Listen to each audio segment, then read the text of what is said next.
किसान साथियों राम राम। आशा और उम्मीद करता हूं कि आप सब ठीक ठाक हो। साथियों, आज फिर मैं ग्वार भाव पर चर्चा करने जा रहा हूं, और जो ग्वार भाव पर चर्चा करूं उससे पहले मैं दो चार बातें आपको बताना चाहता हूं। आप गौर करके सुनिए और फिर विचार करिए। यदि मेरे द्वारा बताई गई जानकारी या मेरे द्वारा बताई गई बातें आपको ठीक लगती हैं तो फिर इस मुहिम को आगे बढ़ाते हुए इस जागरूकता रूपी अभियान चैनल के सब्सक्राइब करके ज़्यादा से ज़्यादा ताकत दीजिए, क्योंकि मैं अकेले ग्वार की बात नहीं कर रहा हूँ। मैं बात कर रहा हूँ सरसों की, मैं बात कर रहा हूँ मूंगफली की, मैं बात कर रहा हूँ जो ज्वार बाजरा की, अनेक फसलों के भाव में जो किसानों को नुकसान हो रहा है, उस नुकसान से बचाने के लिए सोशल मीडिया पर किसान की आवाज़ को पुरजोर तरीके से ताकत देकर उठाने का काम कर रहा हूँ। और इसीलिए मैं बताना चाहता हूँ कि आप यदि किसान की ताकत को बढ़ाएंगे तो आपकी आवाज़ को दबाया नहीं जा सकता। क्योंकि ये बात मैं क्यों कह रहा हूँ, ये इसलिए कह रहा हूँ कि मैंने पहले एक इंटरव्यू दिया, एक टीवी के चैनल का पत्रकार था या कोई और था, मुझे इस बात का कोई पता नहीं, उसका यूट्यूब चैनल भी है। मैंने सच्चाई की बोली और उसका भंडाफोड़ किया, और वो इंटरव्यू लगभग 80-85 हज़ार आदमी देख चुके हैं। दूसरी बात, हमारे ही अजीज मित्र एक रघुराम जी जो मेड़ता सिटी से हैं, उन्होंने अपनी आवाज़ सोशल मीडिया पर उठाने की कोशिश की, ग्वार के भाव के बारे में किसानों को जानकारी देने की कोशिश की, परंतु उनके पास मैसेज और फोन आने लगे कि आप मिल बंद करवाना चाहते हो। साथियों, मैं आपकी जानकारी के लिए बता दूं, मैं उन मिल वालों की जानकारी के लिए भी बता दूं, भी किसान मिल चलाता है, बंद नहीं करवाता। जिस भी किसान साथी ने मैसेज किया है, जिस भी किसान साथी ने, व्यापारी ने मैसेज किया, जिस भी मिल मालिक ने मैसेज किया है, मैं उसे अच्छी तरह से बता देना चाहता हूं। मेरे साथी, मेरे प्रिय दोस्त, एक बात नोट कर ले, किसान मिल चलाने वाला है, बंद करवाने वाला नहीं है। किसान चाहता है कि ज़्यादा से ज़्यादा देश के अंदर मिलर बने, ज़्यादा से ज़्यादा व्यापारियों को फायदा हो, ज़्यादा से ज़्यादा किसानों को भाव मिले और देश की उन्नति और तरक्की, और उसी बारे में लगातार मुहिम चला रहा हूँ।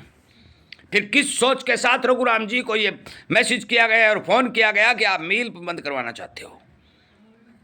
साथियों, मैंने जो इंटरव्यू दिया, मैंने स्पष्ट भंडा फोड़ दिया। आज फिर बताने जा रहा हूँ। सुबह सुबह लाल निशान में ग्वार खुला, लोगों ने खुशियां मनाई। क्यों मनाई भाई? जब ग्वार मंदा आता है तो इन लोगों के लड्डू क्यों फूटते हैं? उसका एक विशेष कारण है। मैं स्पष्ट सीधी बात कहना चाहता हूं, मैं ना दबने वाला हूं ना झुकने वाला हूं, सीधी बात कहूंगा। क्योंकि ये लोग जो कहते हैं कि जो भी आवाज़ उठाता है उसे दबाने की कोशिश करें, तो सोशल मीडिया हमारा भी है, हम भी बोल सकते हैं, और भारत के संविधान ने हमें बोलने का हक भी दिया है, बोलेंगे।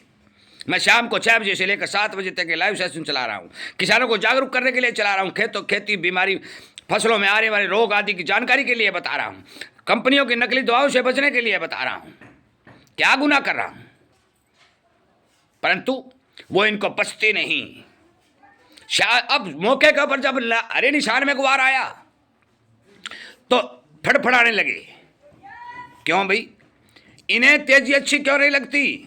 इसका सबसे बड़ा कारण है कि इन्होंने छोटे छोटे व्यापारियों से, किसानों से ग्वार ले लिया, उधारा भर लिया और उसको बेच दिया, बेच करके डकार गए।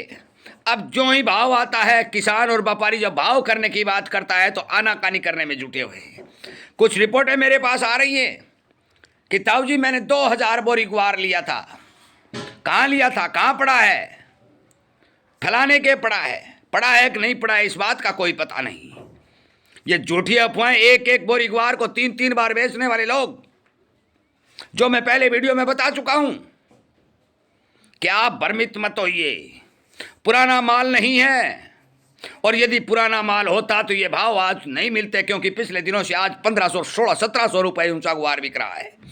कल ही मंडी आदुपुर में 6350 रुपये ग्वार बिका। आज का मैंने अभी तक भाव नहीं देखा है, क्योंकि मैं कल बाहर था, आज लेट हो गया, जिसके कारण मैं पता नहीं कर सका, परंतु कल की बात कर रहा हूँ।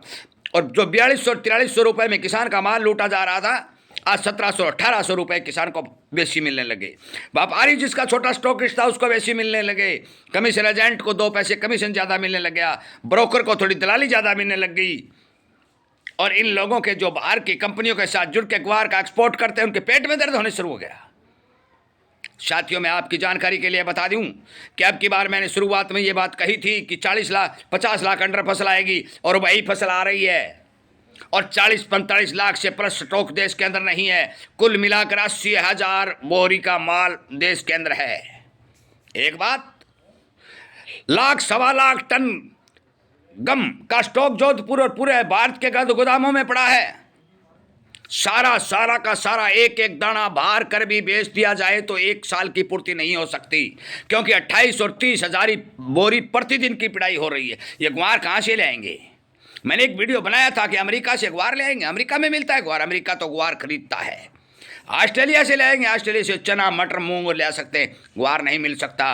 ग्वार पूरी दुनिया में एक अकेला भारत पैदा करता है और भारत के किसानों को चोट और भारी नुकसान पहुंचाने के लिए, भारत के व्यापारियों, कमीशन एजेंट और ब्रोकर को मारने के लिए ये सारी की सारी राज्य साजिश इन लोगों ने रची।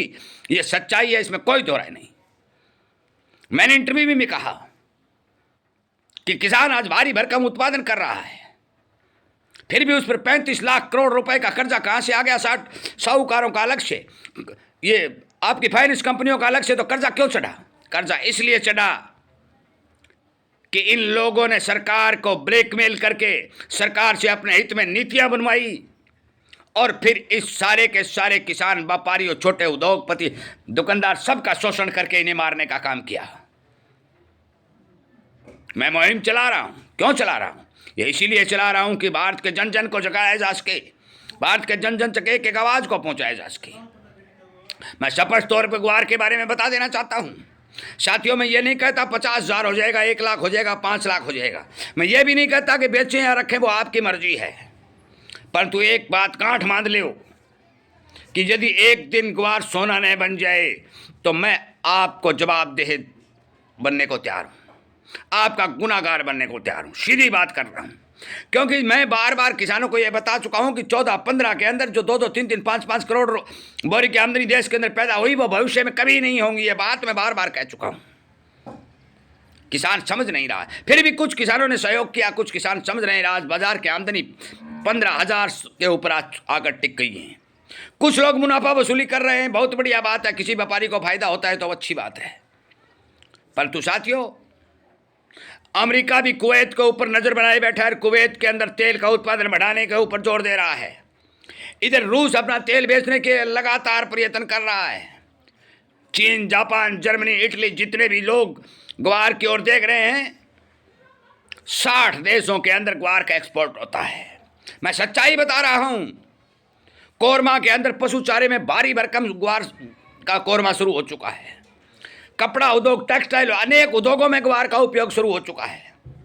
फिर ग्वार के अंदर मंदी बोलने वाला क्या मतलब? और कौन है वो? आपने एक यूट्यूब पर सेमिनार देखी होगी, जिस सेमिनार में हमारे भारत के ग्वार उत्पादन को 1 करोड़ 90 लाख बताया गया। वो कहाँ गया? वो क्यों बताया गया? वो इसीलिए बताया गया कि किसान, व्यापारी, छोटा दुकानदार, जिसके पास भी थोड़ा बहुत माल पड़ा है, वो भय से भर जाए, वातावरण खराब हो जाए, अपना माल मंडियों में लेकर मंदे भाव में लुटा दे। साथियों, एक दाना भी नहीं देना है, मंदे में एक दाना भी नहीं देना है। चाहे मजदूरी करनी पड़े, चाहे भूखा रहना पड़े, चाहे पशु पालने पड़े, चाहे दूध बेचना पड़े, परंतु मंदे भाव में। मैं ये बता स्पष्ट तौर पर कह देता हूं, चाहे कोई ये कहे मिल बंद करवा दो फला, हम कोई मिल बंद नहीं करवाने वाले। हम एक बात कहने वाले हैं कि ग्वार के फंडामेंटल 100% मजबूत हैं। ये बात आपको सबूत के तौर पर मैंने जो 2.5 साल से मुहिम चलाई, एक एक बात आपको बताई। जितने भी वीडियो बनाने वाले थे सारे भाग गए थे, क्योंकि ग्वार में मंदी आ गई और वह भागने पर मजबूर हो गए कि लोगों की गालियां खाना उन्होंने पसंद नहीं किया। हमने गालियां खाई, आलोचना सही। क्यों सही? क्योंकि हम इस बात को जानते थे, किसान होने के नाते इस बात को समझते थे कि एक दिन ग्वार का उत्पादन घटेगा, शॉर्टेज बनेगी, जिसको कोई रोक नहीं सकता। मैं बार बार आपसे अनुग्रह करता हूं, भ्रमित मत होइए। और जो रघुराम जी ने ये बात बताई कि 13 होली के बाद 13,000 के भाव बनेंगे, तो बन भी सकते हैं, कोई बड़ी बात नहीं, 50,000 भी बन सकते हैं। परंतु अपना अपना व्यू है, प्रकृति क्या पता क्या कर दे।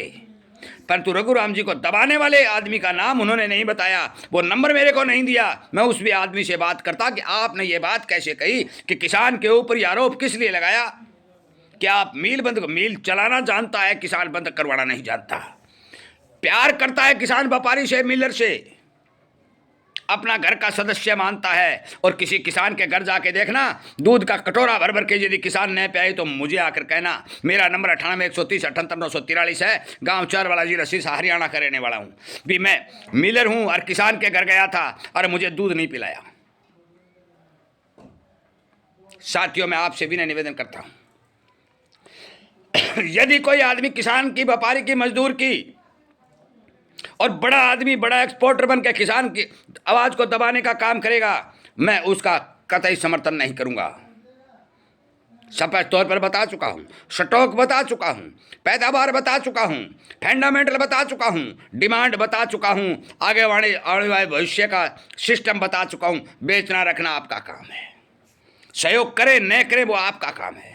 किसान हित में आवाज उठाए न उठाए वो आपका काम है। परंतु मैंने ये मुहिम चलाई थी, चला रहा हूं, चलाता रहूंगा। इस बात के साथ सभी किसान, व्यापारी, मजदूर, बंधुओं, दुकानदारों, उद्योगपतियों सभी का धन्यवाद करते हुए मैं उम्मीद करूंगा कि कोई भी निराशाजनक बात करके नेगेटिव प्रचार करने की कोशिश न करे, क्योंकि ग्वार के अंदर टीवी चैनलों के ऊपर, अखबारों के ऊपर, ग्रुपों में बहुत नेगेटिव विचार हो चुके हैं, बहुत नेगेटिव प्रचार हो चुके हैं। अब अति बहुत हो चुकी है। और अति, आपको पता है कि यदि कोई मनुष्य घी भी ज़्यादा खा लेता है तो उसको दस्त लग जाते हैं। इस बात को ध्यान में रखते हुए अपना एक एक कदम फूंक फूंक पर रखें। जो भी जिस इंसान को समझ में आए, बेचना, रखना, खरीदना, जो कुछ करना है वो करते रहें, परंतु एक दूसरे के ऊपर आरोप प्रत्यारोप लगाने से बचें। मैं इन्हीं बातों से आपको अवगत कराते हुए इस वीडियो को विराम देता हूं। उम्मीद करता हूं कि आप इस बारे विचार करेंगे और हमारी जागरूकता रूपी मिशन को आगे से आगे बढ़ा करके किसान को जगाने का काम करेंगे। जय हिंद।